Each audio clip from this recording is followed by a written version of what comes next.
What's up guys, Houndish here, and today we're jumping in with another Destiny 2 Heresy video, and this one is the Eververse inventory for the season. More specifically, we are focusing on items which will sell for Bright Dust this time around, and as we generally see, loads of these items will sell for both Silver and Bright Dust throughout the season. So if you want a breakdown of the stuff that you don't have to spend real cash on, that's the purpose of this video, and if you see an item that you really like, it will of course mean that you know it will sell for Bright Dust as well as Silver, so you can take the option to hold on and spend the Bright Dust currency instead. This season actually a bit more generous than what we've seen for the past couple of episodes. Quite a few new weapon ornaments will be available for Bright Dust. There's some juicy armor ornaments and cosmetics as well, and we'll get a whole host of stuff from the last episode which was previously Silver exclusive. So Bungie are offering a few juicy items this time around. If you guys enjoy the video, a rating really does help us out, and now let's get into it. First and foremost, we have to give a big shout out to todayindestiny.com. They've got a full Eververse inventory with all of the currencies and costs associated with the items. So huge credit to JP Deathblade who works on that site, and it will be linked down below. Let's get straight into items dropping for Bright Dust and Silver this episode. And initially, one that surprised me, but the new dungeon exotic for Heresy, Finality's Augur, will have its ornament sold for Bright Dust this season. So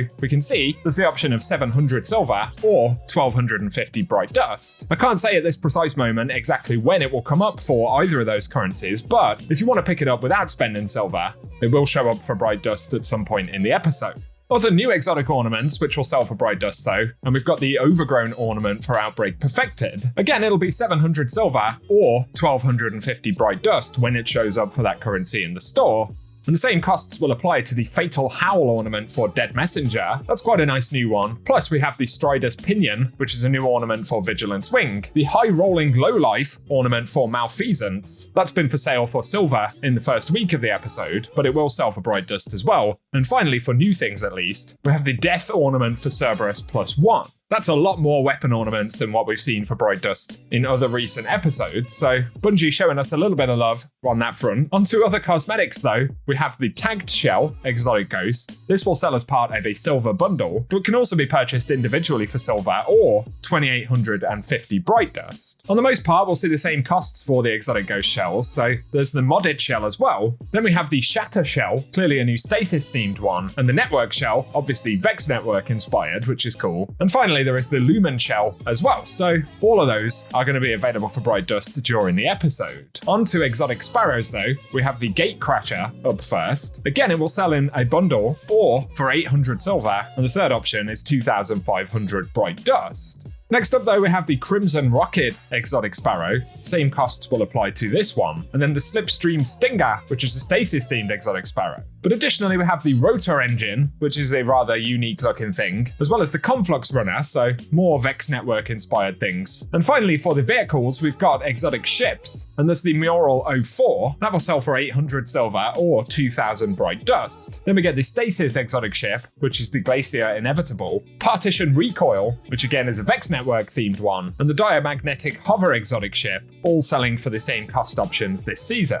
We've also got some new exotic armor ornaments that will sell for both currencies. So firstly, there is the Lunar Powered for the Mothkeeper's Wraps. It's going to come up for 600 Silver, but will also come up for 1500 Bright Dust, probably quite late in the episode, as we tend to see. We also have the Harrier ornament for the Pyrogale Gauntlets on Titan. And lastly, the Coaxial Vine for the Briarbites. You'll have probably noticed the new ornaments for exotic class items this time around too, but unfortunately they will be Silver only during the episode, so there won't be a Bright Dust option until at least when the next expansion drops, based on what we normally see. In terms of other armor offerings, Guardian Games will drop during this season as well. There'll be a new armor set, which we can't preview just yet, but that will sell for the same costs as we normally see for events, so you'll be able to buy it for 1500 Silver or 6000 Bright Dust. Otherwise, of course, the Star Wars or Stasis-themed armor set ornaments will be Silver exclusive, and we can see as well a few other exotic ornaments which will be Silver only this episode.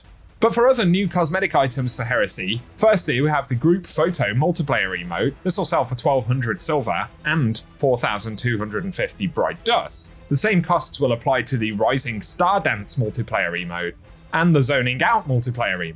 Additionally though, we'll have the Red Carpet Exotic emote. This will sell for 1000 Silver or 3250 Bright Dust. And for the same cost, we'll see the Victory Jam exotic emote as well. Then for a few legendaries, that's the Lantern of Remembrance emote. These will cost 500 silver or 700 bright dust. On top of that, the Inventory Management emote, which is funny because you probably won't have time to actually use the emote as you'll be busy actually managing your inventory at the rate that we're getting loot in the game at the moment. I guess that's a good thing though. Otherwise, there is the Penguin Dance legendary emote and the Mechanically Minded emote up for grabs this episode too. That does it for the bulk of the new stuff for episode Heresy, but looking in the lineup, there's a lot of things from back in Revenant which will sell for bright dust this episode too. That'll include the Ren 2.0 ornament for Stompies for 1500 bright dust. All the armor ornaments will have the same cost, so we've also got the Rising Star for Curious of the Fallen Star, Risen from Scrap for the Fallen Sun Star, plus Lucky Pants, Luck of the Draw ornament will come up, the Keep It Clean ornament for Actium Warrig, and then we have the Don't Look Back ornament for the Getaway Artists on Warlock, as well as Nano Redux, which is the Raiden Flux ornament for Hunters. Keep in mind that says it will also sell for silver again this episode. And we have the Sacred Tactics ornament for Gaia Falcons on the Hunter,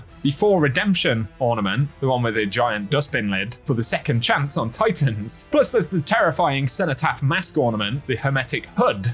And for a few of the juicy weapon ornaments from last episode, we've got Ancient Hunger for Touch of Malice. This is going to come up for 1250 bright dust. There's the Quicksilver Storm ornament, Solid State, which will also sell for the same cost. And the Vanaganda, if that's how you say it, ornament for Galahorn. But lastly, we'll get the Early Warning ornament for Forerunner, the Dead Man's Tail ornament, which is dead again, the sort of DSC style one. And the Nerf ornament for Ace of Spades, the Pocket Ace, will come up this episode. But for the final two, we've got Oathsworn, the ornament for Wishender. Again, that will sell for 1100 silver this episode, but can sell for 1250 bright dust. And very finally, the Shatterheart ornament for Coldheart will come up this episode as well. So that is the vast majority of bright dust and silver items for episode Heresy, guys. I figured it was worth mentioning the Revenant ones as well, given that some folks will still want to go after some of them. So week over week, I think we're going to get a reasonably juicy Eververse offering. And yeah, Bungie are being a bit less stingy perhaps than what we've seen in the past couple of episodes in terms of allowing some of the new stuff to sell for bright dust. So we can't really complain on that front. So let us know in the comment section any items that stand out to you. As always, I hope this video has been helpful, and if it has, a rating down below really does help us out on the channel. Plus, if you want to see more Destiny content, be sure to get subscribed and I will keep you up to date. For now though, I appreciate you tuning in, and I hope you guys have an awesome day.